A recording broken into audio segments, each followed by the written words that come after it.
alegria que está, depois do feriado, na casa de Meimei, para falar da vida. Que o Mestre da vida, o Mestre Jesus, nos envolva nessa manhã. Valorização da vida. Por que será que nós reencarnamos? E vamos mais além. Será que pedimos para nascer? Será que nós escolhemos a família em que nós viemos? Será que nós participamos da elaboração do corpo físico que nós possuímos? E o que nós viemos realizar nessa encarnação?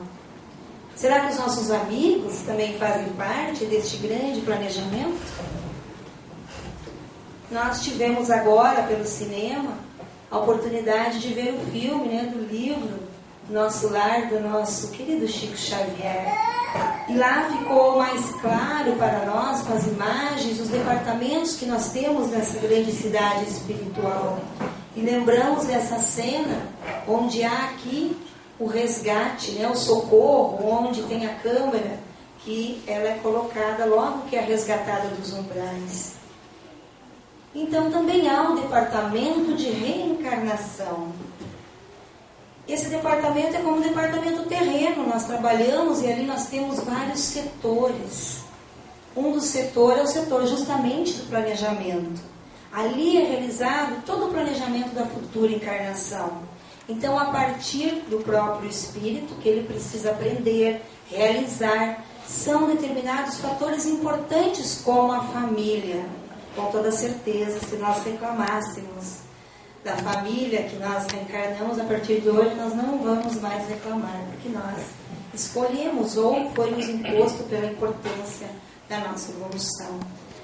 A situação profissional e até mesmo o vínculo religioso e os amigos que nós vamos encontrar pelo caminho. Tem outro setor onde é definido então o corpo físico. Lá são os fatores genéticos, então, que vai determinar o corpo físico que aquele espírito reencarnante necessita para o seu crescimento. Ali então, no seu perispírito, será armazenado tudo que foi vivenciado em vidas anteriores e agora ali no corpo físico planejado que ele necessita. O setor da família, então, depois que já foi determinado o planejamento, a constituição aí da sua família, do espírito reencarnante, então, a partir das suas necessidades de crescimento, ali onde ele armazena tudo, ele também vai saber quais são os seus pais. E o instrutor, como nós veremos nessa manhã, como que se dá isso no plano espiritual. O instrutor responsável vai trazer o pai para o encontro. É por isso que muitas mães, principalmente as mães, não sei se são mais sensíveis, alguns pais também relatam, que já tiveram contato com o filho antes dele encarnar, ou sonharam, ou às vezes até quem tem evidência consegue enxergar. E o setor de redução do perispírito, que também é difícil de explicar em palavras, mas hoje nós vamos ver pelas imagens como que se dá essa redução do perispírito. Como pode, como disse Nicodemos, um homem velho entrar no ventre da sua mãe? Será que então é simples planejar uma encarnação? Quantos espíritos benfeitores se envolvem nesse processo? Nós escolhemos nossa vida atual, mas quanto tempo será que pode demorar todo esse processo? E se depois de tudo isso feito, tivéssemos a nossa oportunidade tirada através de um aborto, como será que nós nos sentiríamos? O Brasil, nós sabemos, autoriza o aborto dos fetos anencéfalos. E agora? Então não há mais nada a fazer? Algumas estatísticas. Já foram concedidas 3.000 autorizações judiciais no país para a interrupção da gravidez do feto anencéfalo. A cada 1.000 recém-nascidos do Brasil, um é diagnosticado com má formação cerebral. Então, esse índice deixa o Brasil em 4º lugar no mundo em casos de fetos anencéfalos, atrás do Chile, México e Paraguai. E das 192 nações membros da ONU, 94 permitem o aborto de fetos com ausência parcial ou total do cérebro. E o Brasil, infelizmente, é o terceiro país da América Latina a permitir o aborto de anencefalo. Apenas a Guiana e a Colômbia reconheciam esse direito. Mas então o que fazer diante disso? Não entrar jamais nessa onda, que poderíamos dizer uma onda permissiva, de suspensão do que nós acabamos de ver, de uma oportunidade reencarnatória. Não entrar nesses selos de permissividade. Agora a lei, então eu posso. Porque são infelizes essas leis. Porque são leis pela ótica, formuladas pela ótica humana, onde enfoca-se o que? Só a humanidade e não o espírito. Nós vamos analisar nessa manhã esse fato, a potencialidade, diante daquilo que seria o enfoque espírita. Nós reencarnamos. E vimos isso, toda a programação. Mas os nossos ministros têm todo esse conhecimento? Muitos homens na Terra não têm essa visão integral, uma visão triunitária do homem. Falta a visão espírita, que consegue ver o ser terreno nessa completude de uma vivência, de várias vivências de vidas que se intercalam, como está ali na fotografia, né? Na imagem, com consequências na atual reencarnação, de determinadas vivências, de experiências, de existências passadas. Nós sabemos que muitos não têm a visão enfocada nessa completude de uma personalidade que se protrai no tempo e tem esse processo de retração no passado, no sentido de buscar o que é a razão dos problemas de agora. Então, a reencarnação consegue nos fazer entender isso. O problema requer, então, agora uma indumentária explicativa. Porque a ciência, ela nos dá uma explicação maravilhosa a respeito da vida. E nós que temos nesse, que poderíamos dizer, o espermatozoide, a explicação da vida, afinal de contas, ele venceu a corrida de milhões. E quando nós falamos em reencarnação, nós lembramos do livro do nosso Chico Xavier, que trouxe a lume aí a reencarnação de Sigismundo, lá no livro Missionários da Luz. Nós vamos ver nessa manhã essa corrida onde o espírito reencarnante então consegue, através desse espermatozoide, vir a renascer. Como que diminui toda a estrutura molecular e lá projeta naquele campo. Será que a criança depois se desenvolve, né? Não tem que passar por todas essas etapas do feto? Então nós vamos ver todo esse processo, desde a parte espiritual que nós começamos antes, para entender a complexidade de uma reencarnação. Sigismundo, quem quiser, quem não leu, Missionários da Luz, André Luiz. Então, um pouquinho de história. Numa reencarnação precedente do casal Adelino e Raquel, após uma paixão desvairada, o que Sigismundo fez? Ele assassinou Adelino. E Raquel foi parar com isso num prostíbulo. Todos a seu tempo desencarnaram, sob intensa vibração de ódio. Lá no plano espiritual, o casal se comprometeu com a espiritualidade em receber Sigismundo como filho. Como será que se dá isso? André Luiz e o seu instrutor Alexandre, como está ali, chegam até a casa de Adelino e de Raquel. Herculano, que está lá, vocês podem ver na porta, que já tinha trazido Sigismundo, portanto o reencarnante estava lá esperando André Luiz e Alexandre. Para quê? Para que ocorresse a aproximação com o casal. Alexandre André Luiz e Herculano se aproximam de Sigismundo. Notem Sigismundo sentado, por isso que às vezes a gente enxerga, que tem evidência. Eles se aproximam de Sigismundo porque Sigismundo estava ali visivelmente abatido. E o casal, eles observaram o casal estava ali tomando a refeição com o filhinho João, o pequenininho. Alexandre e André Luiz se aproximam para ver como está o ambiente da casa e percebem que Adelino estava assim, de pouca conversa com a esposa. Ou seja, o pensamento ainda envenenado, pois que trazia isso, destruía a substância da hereditariedade. Alexandre se aproxima e usa quem? O menino, naquela sua ingenuidade, ele dá um passe no menino, para que o menino se desperte para a conversa com os pais. Então, aquelas perguntas de criança, ele desfoca daquele clima ruim, e aí melhora a atitude do Adelino com a esposa e melhora o relacionamento do casal. De repente, ele é envolvido por aquela espiritualidade superior e também pelas perguntas do filho, o diálogo amoroso com a esposa, Adelino já se modifica. Ele se despede agora com uma delicadeza que não era habitual dele e promete voltar à noite.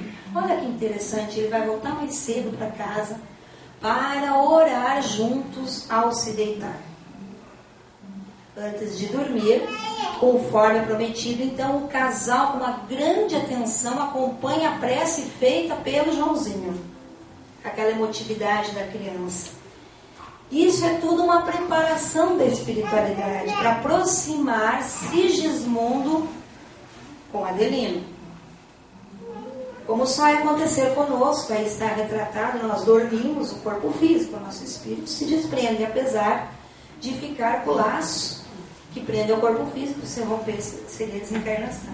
Adormecidos, então, Raquel e Adelino abandonam o corpo físico. Raquel vai imediatamente ao encontro da sua avó materna que está desencarnada.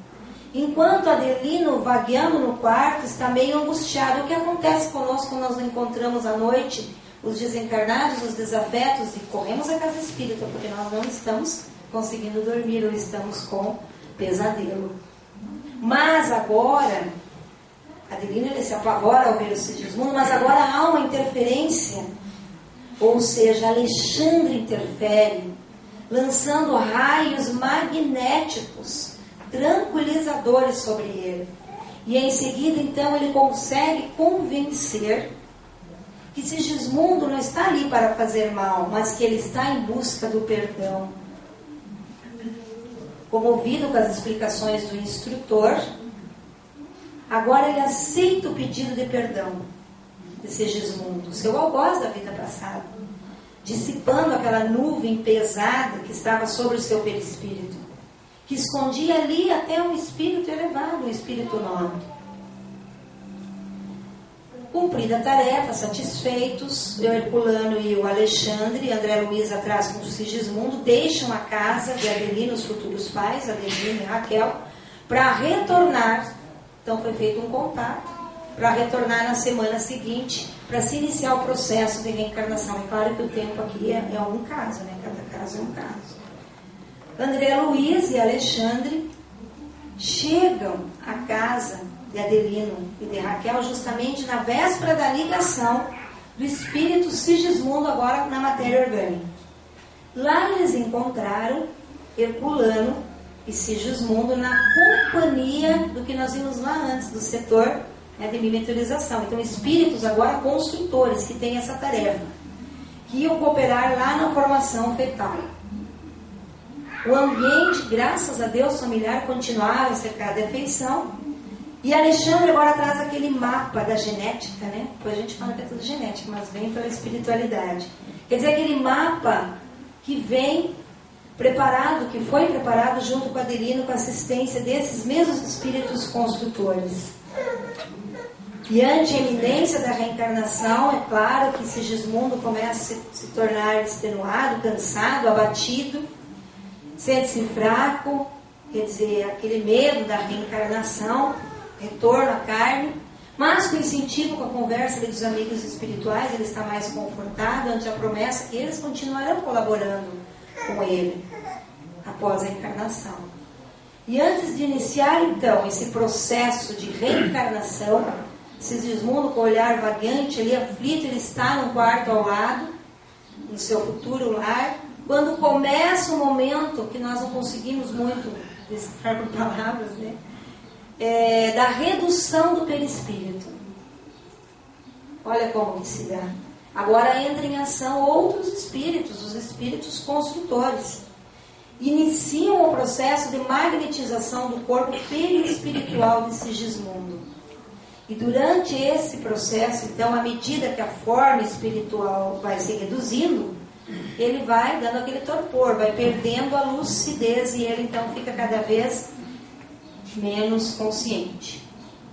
Alexandre deposita Sigismundo, agora já em forma reduzida, nos braços daquela que for a avó materna de Raquel. E então ela entrega para que ela possa entregar a sua neta.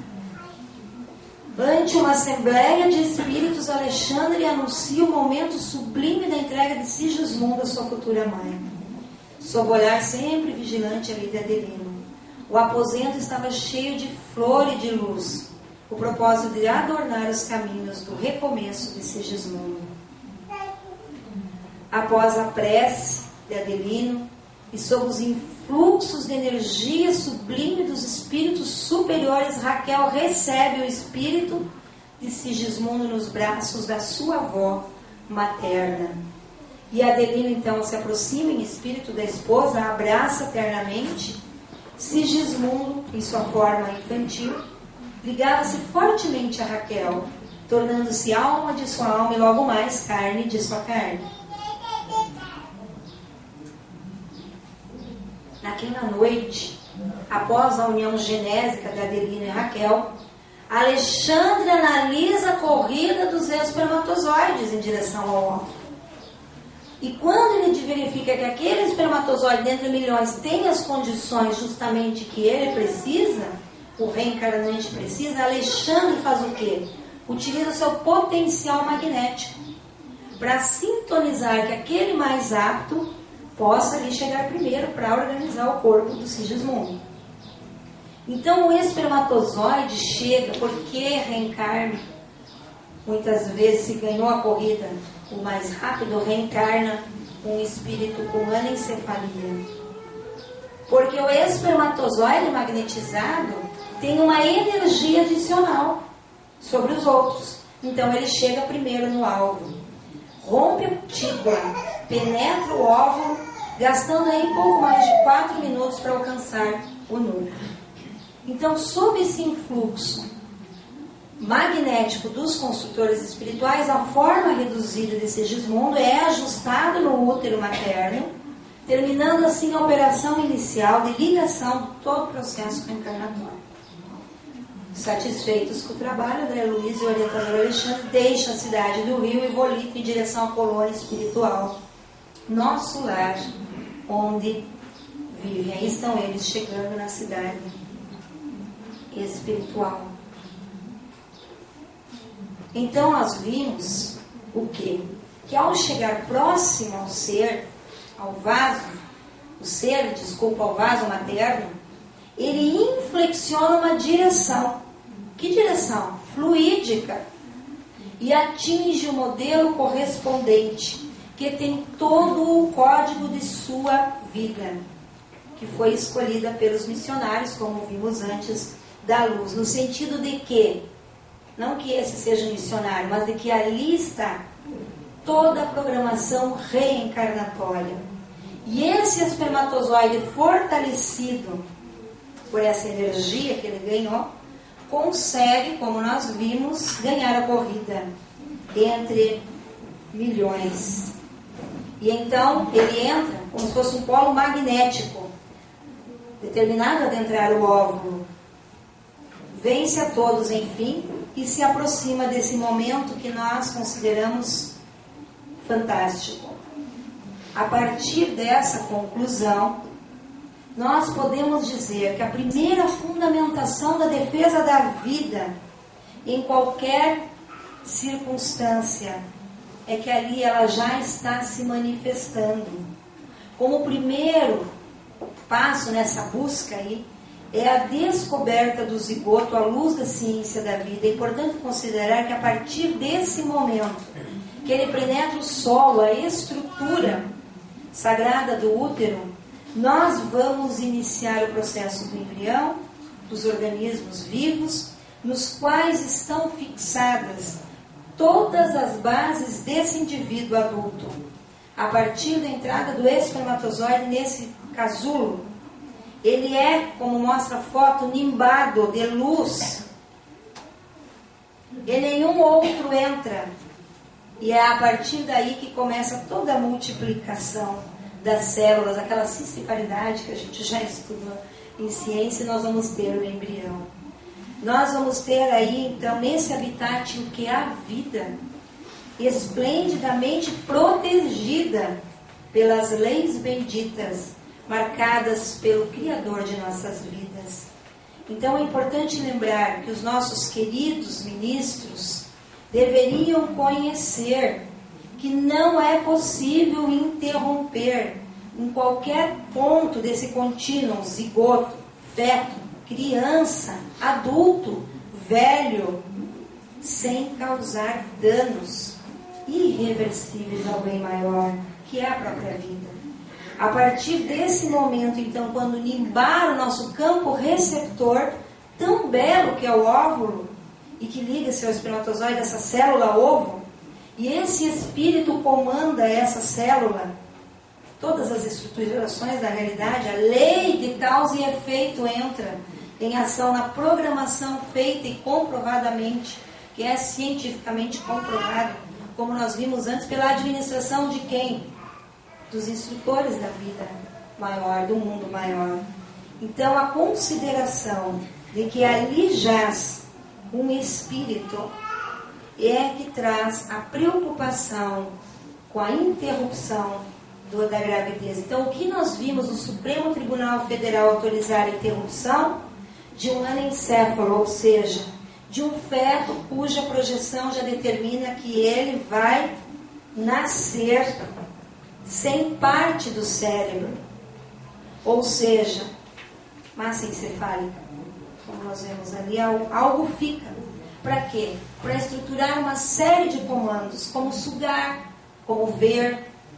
Há determinados resquícios de massa encefálica, mas a perda de projeção de uma quantidade maior vai significar pouco tempo de vida. Os médicos dizem isso às mães.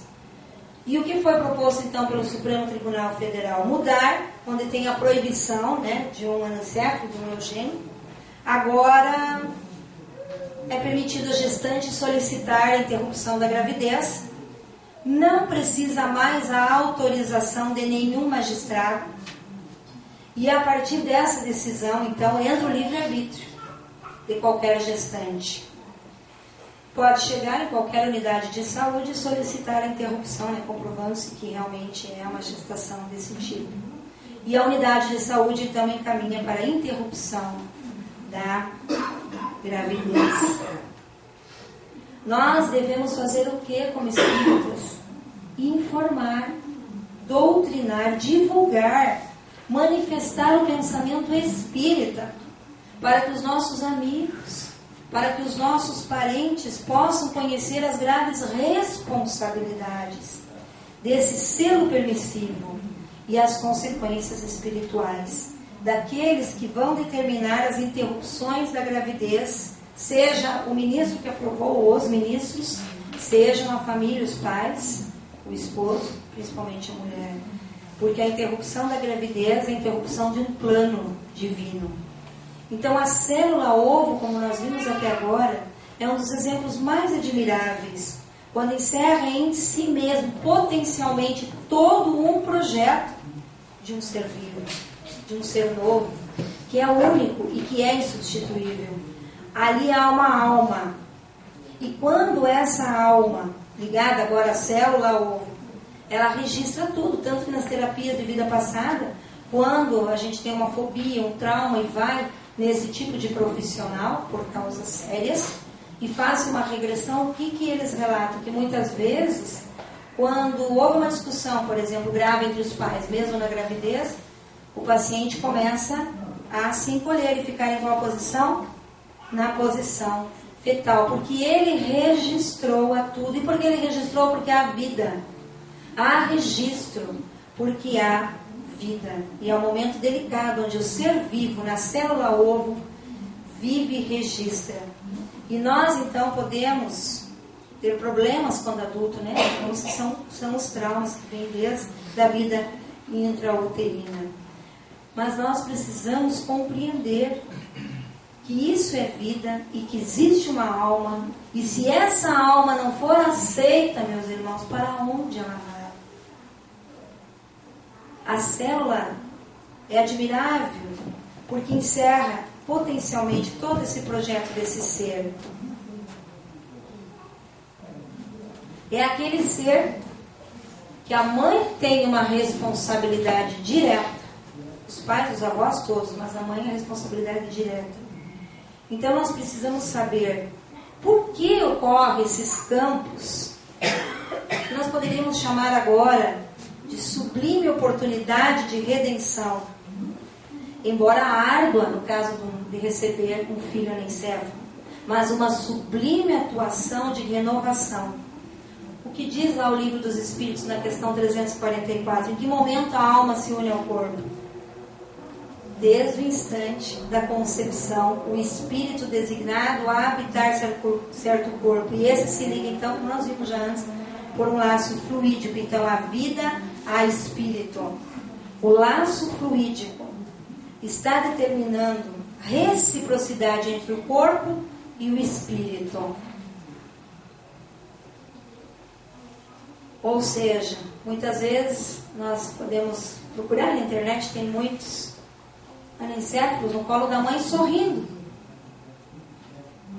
Quer dizer, falta grande parte da massa, mas ainda há estímulos. Em Patrocínio Paulista, um anencéfalo viveu 1 ano e 8 meses, e há outros relatos já.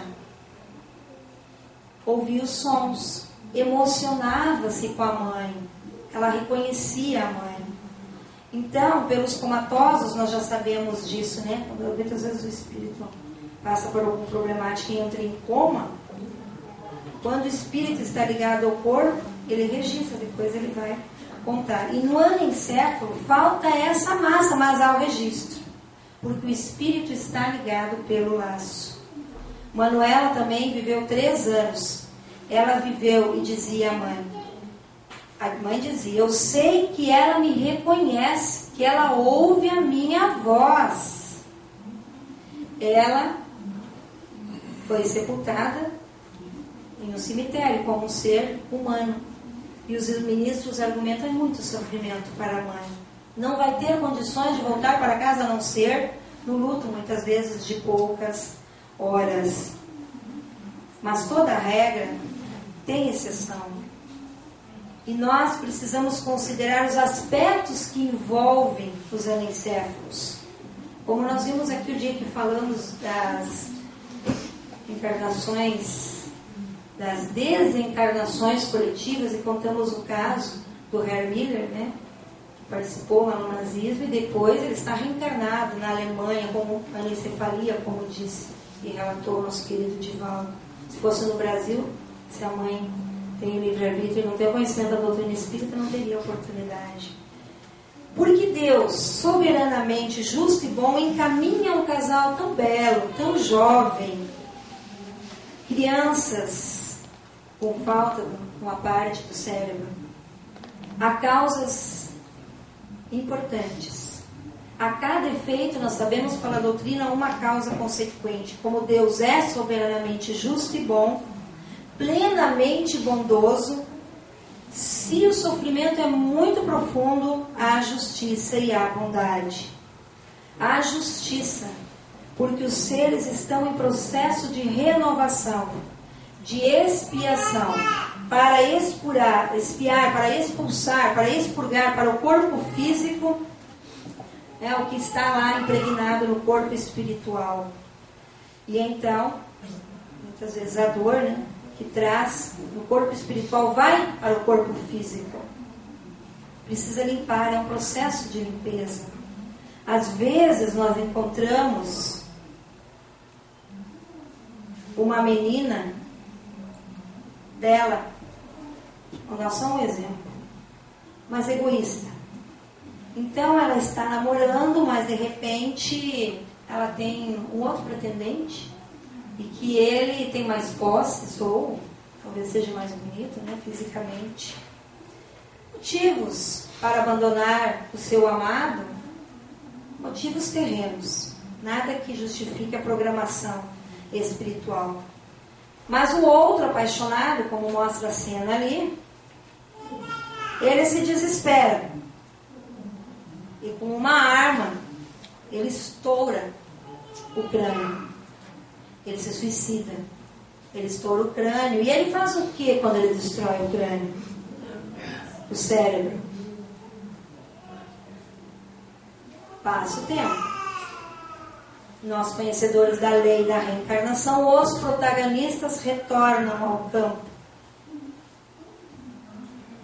A moça agora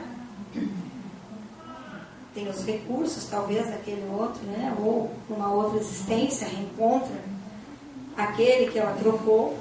Eles estão felizes, eles se reencontraram. A expectativa de gerar um novo ser. Expectativa de ter um filhinho. E Deus faz o que nesse instante?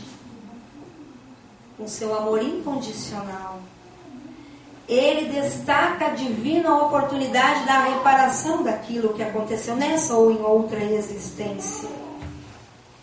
Porque esses seres, então, que traíram e fizeram com que ele cometesse o suicídio, agora recebem aquele ser.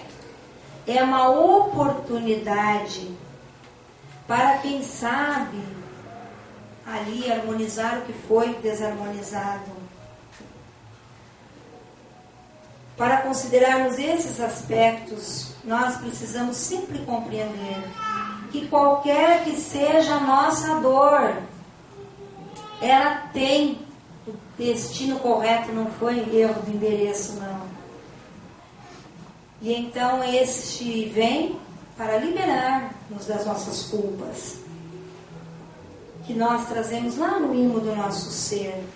E como a dor vem, muitos se desesperam e tentam a fuga dos deveres, não aceitando a oportunidade e abortando aquele que traria a oportunidade ali da redenção. E isso poderá romper com toda a nossa estrutura de equilíbrio moral. Os antigos descartavam os filhos nascidos com defeitos, e na China descartam-se aqueles que nascem com defeitos físicos ou problemas mentais. E nós, que somos exemplo aí de país, né, queremos ser, nós espíritas, pátria do Evangelho. A vida continua. Então, com 2 meses e meio, mais ou menos, é a época que se conceberá e a oportunidade de retirar a criança, o diagnóstico. Uma fragilidade nessa área, não tem a instrumentalização do corpo, mas nós vimos que tem a vivência milenar do espírito, que a tudo vê, que a tudo registra, como nós vimos nessa manhã. Então, há registro direto, profundamente direto, do que ocorre. Vou deixar o bebezinho aqui. Do que ocorre na gravidez e nas repercussões traumáticas para esse ser, quando já adulto.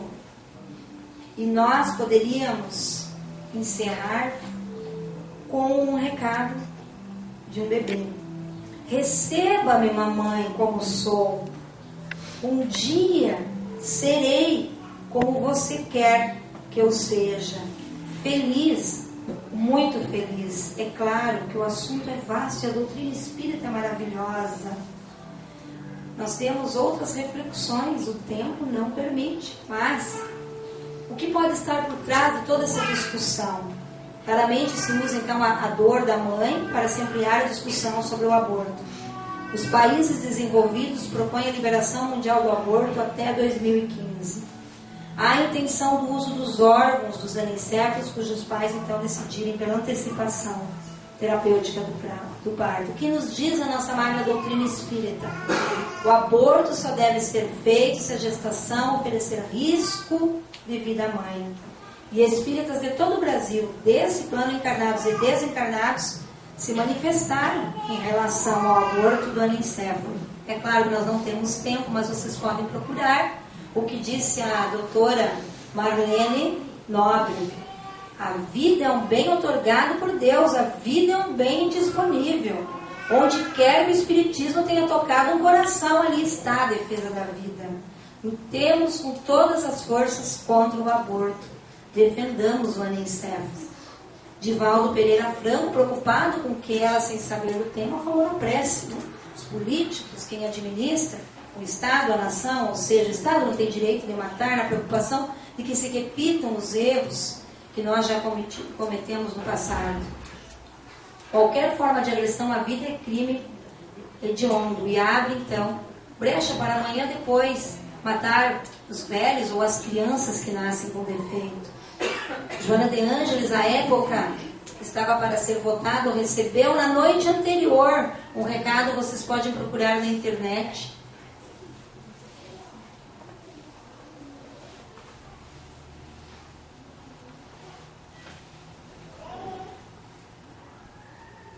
Nas Brumas da Mente também, capítulo 4, Anencefalia, os milagres da maternidade, Pedro Valiati, onde um espírito relata que veio dos mais profundos abismos e certo dia sentiu aquele leve torpor, aquele sono que nós vimos ali no Sigismundo. E aí ele foi descrevendo que o corpo dele foi se imantando uma jovem senhora que seria sua mãe.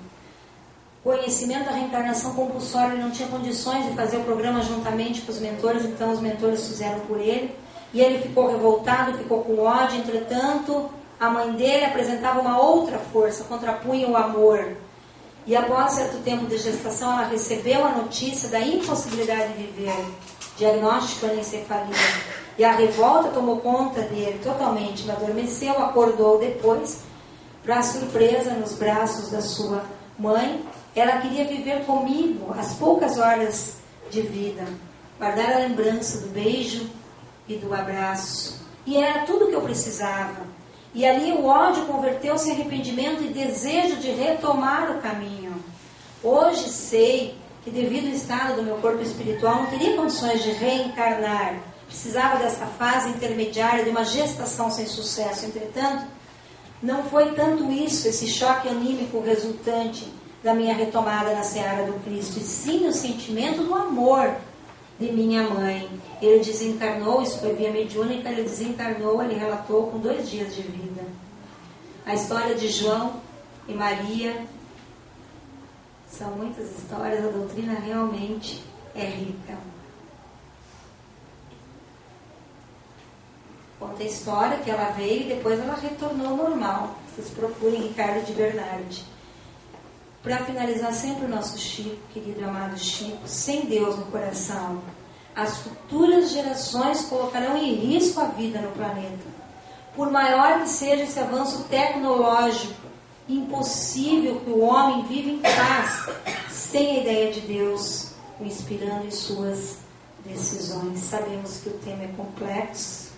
Nós agradecemos pela atenção de todos vocês, porque nós não temos ideia, nem eu tenho, porque não tenho evidência, mas pela leitura do que se processa enquanto a palestra é realizada, principalmente nossos irmãozinhos que são trazidos, muitas vezes mães, que vão ter essa árdua tarefa de receber, quem sabe alguém encarnado, ou alguém que está preparando a sua encarnação. Então, a importância da vibração, nós agradecemos muito.